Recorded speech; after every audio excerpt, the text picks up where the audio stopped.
الحمد لله رب العالمين والعاقبة للمتقين والصلاة والسلام على سيد الأنبياء والمرسلين وعلى آله وصحابه أجمعين. بفضل تعالی آپ دیکھ رہے ہیں اسلام کی روشنی یوٹیوب چینل. الحمدللہ آج ہم سورہ اعراف کی آیت نمبر 201 اس کے تحت ایک واقعہ جو آج کی ویڈیو کا محل نظر ہے کہ خوف الہی کے متعلق کہ اللہ کا خوف کتنا ہونا چاہیے. رب العالمین نے فرمایا ان الذین اتقوا، بے شک جنہوں نے تقوی اختیار کیا، اذا مسهم طائف من الشیطان، جب انہیں شیطان کی طرف سے کوئی خیال چھوتا ہے، کوئی گمان چھوتا ہے، تذکروا، تو وہ اللہ کے حکم کو یاد کرتے ہیں، اللہ کا ذکر کرتے ہیں. فَإِذَا هُمْ مُبْصِرُونَ، تو ان کی آنکھیں کھل جاتی ہیں. حضرت عمر بن خطاب کا دور عالی شان تھا. آپ نے ایک نوجوان کو دیکھا جو انتہائی پاکیزہ طبیعت، تقوی و طہارت کا مرکز و منبع تھا.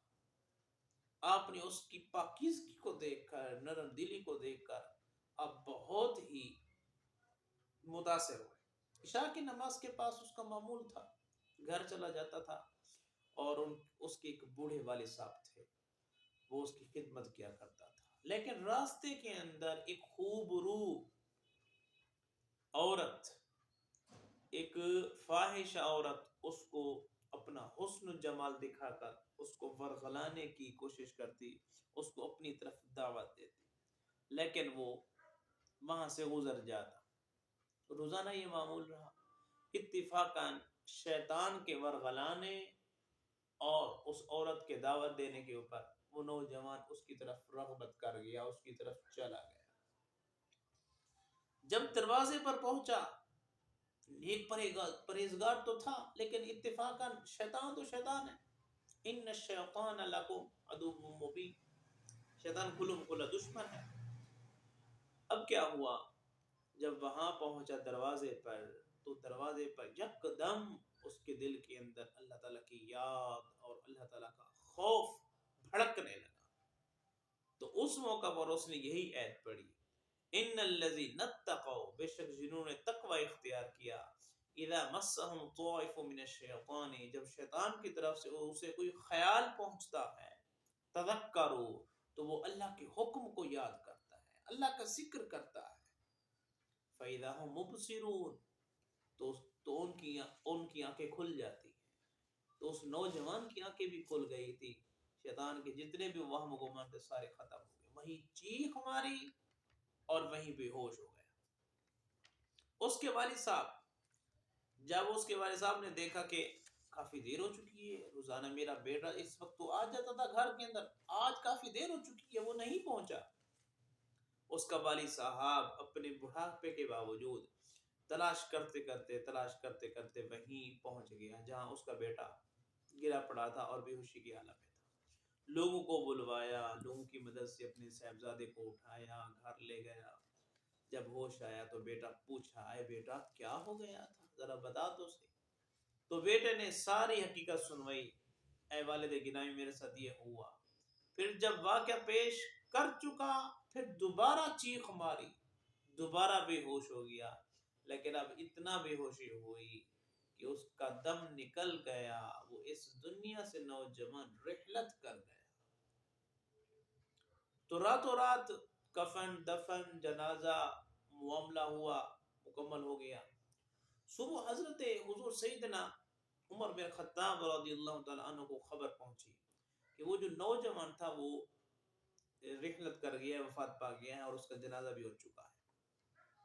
آپ بڑے تعجبانہ لحاظ کے ساتھ اس کے والد صاحب کے پاس ہے، تعزیت کرنے کے بعد پوچھا، مجھے اطلاع کیوں نہیں کی، مجھے کیوں نہیں بتایا؟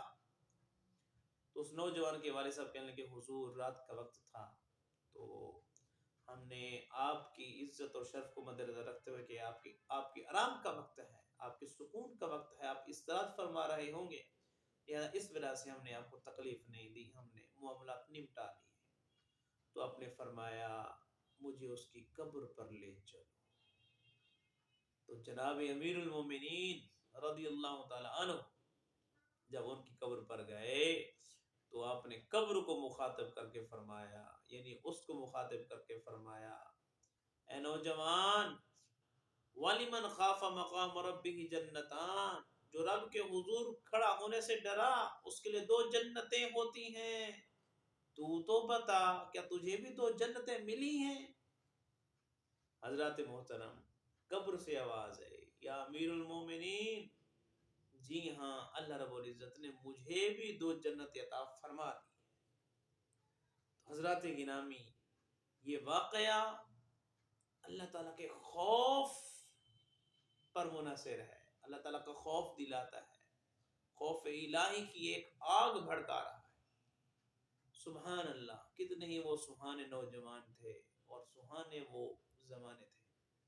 حضرات گرامی، اس طرح کے واقعات ہمارے لیے مشعل راہ ہیں کہ ہم انہی واقعات کو مد نظر رکھتے ہوئے خود بھی خوف الہی پیدا کریں اپنے دلوں کے اندر، اور اپنی آل اولاد کو، اپنے دوست احباب کو بھی خوف الہی کے اسباق پڑھیں، محبت الہی کے اسباق پڑھیں۔ میں آخر میں پھر عرض کروں گا، ہمارے چینل اسلام کی روشنی یوٹیوب چینل کو آپ براہ کرم اس کو سبسکرائب ضرور فرمائیں۔ سبسکرائب کرنے کے بعد اس ویڈیو کے اوپر جو تبصرہ ہو کمنٹس کی صورت میں وہ بھی آپ ہمیں ضرور انعت فرمائیں گے۔ اللہ رب العزت ہم سب کو اسلام کے حقائق سمجھنے کی توفیق عطا فرمائے، اور اسلام کا جو صحیح تصور ہے وہ مد نظر رکھنے کی توفیق عطا